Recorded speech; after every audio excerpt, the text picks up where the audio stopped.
రీసెంట్‌గా నేనొక న్యూస్ చదివాను. అందులో ఏంటంటే, మామూలుగా జైలు శిక్ష అనుభవించాల్సిన దానికంటే ఒక 2, 3 ఇయర్స్ ఎక్స్‌ట్రా అనుభవించేసాడనమాట. అంటే బై మిస్టేక్ అది పోలీసుల మిస్టేకా, లేకపోతే ఇంకెవరి మిస్టేక్ వల్లనో ఆయన జైల్‌లో ఉండాల్సొచ్చింది. ఇలాంటి వాళ్ళకి ఎలాంటి చట్టాలుంటాయి మేడం? అసలు ఆయన ఏం చేయొచ్చు? రీసెంట్గా మధ్యప్రదేశ్లో ఒక పర్సన్ ఒక రేప్ కాన్విక్ట్ హ్మ్. అతనికి 7 ఏళ్ల జైలు శిక్ష పడింది. హ్మ్. కానీ ఎక్స్ట్రా 4.7 ఇయర్స్ అంటే 4 సంవత్సరాలు 7 నెలలు ఎక్కువ జైల్లో గడిపాడు. హ్మ్. సో గడపాల్సి వచ్చింది ఫర్ సమ్ రీజన్స్.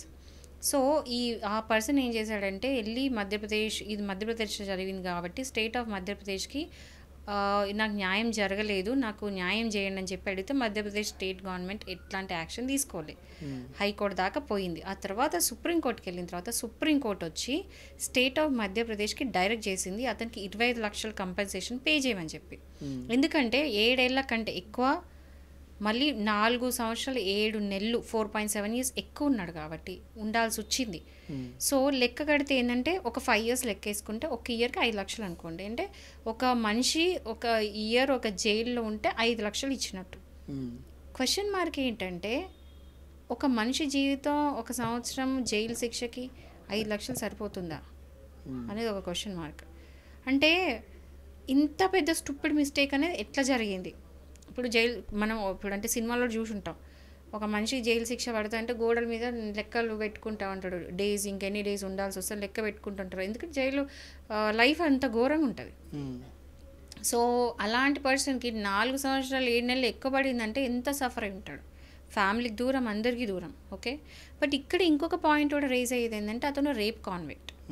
సో ఇందులో ఏంటంటే కాన్ఫ్లిక్ట్ ఆఫ్ ఒపీనియన్స్ ఉండొచ్చు.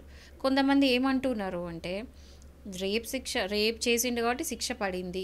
ఓకే, శిక్ష పడినప్పుడు రేప్ చేసిన వాడికి అసలు మొత్తం 14 ఇయర్స్ ఉంచాలి, 7 ఇయర్స్ ఏం సరిపోలా, ఎందుకంటే బయటకు వస్తే మళ్ళీ ఇంకోసారి అలాంటి అఫెన్స్ చేసే అవకాశం ఉంది, వాడి జరిగిన పెద్ద అన్యాయం ఏం కాదు, వాడికి 20 లక్షలు కూడా ఎందుకు ఇవ్వాలి అని మాట్లాడే వాళ్ళు ఉన్నారు. ఇంకొక సైడ్ ఏంటంటే తప్పు చేసిండా లేదా పక్క పెడితే ఒక మనిషికి ఒక శిక్ష అనేది కోర్టు నిర్ధారించిన తర్వాత ఎక్స్ట్రా 5 సంవత్సరాలు గడిపిండంటే 7 సంవత్సరాలు మనిషి మారుంటాడు, తప్పు తెలుసుకొని ఉంటాడు. చూడండి, ఒకటి గుర్తుపెట్టుకోండి, పనిష్మెంట్ అనేది మన లాలో ఎందుకు రాసిపెట్టుందో తెలుసా? మనిషి మార్చాలి, మారిపోవాలని పనిష్మెంట్ ఉంది. దానికి జైలు శిక్ష అనే కాన్సెప్ట్ ఎందుకు వచ్చిందో తెలుసా?